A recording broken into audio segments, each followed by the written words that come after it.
Hello and welcome back to my channel. In this video I will show you no internet connection in Android mobile phones. So quickly let's open your mobile phone settings. Now I have Oppo phone, so I will scroll down in additional settings or general settings. You will get option after here. Scrolling down you will get network settings. So in case if you are not getting, we will go back to settings, and now in setting click on search. Now here search for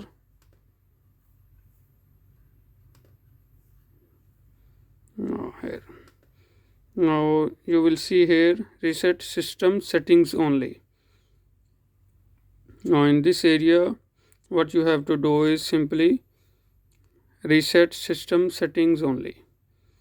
Put your pin number and click here yes, and again reset system setting only. It will restore your settings and it will restore all your network settings and it will resolve your problem. So that's all for now. Thank you for watching and don't forget to subscribe our channel. Thank you.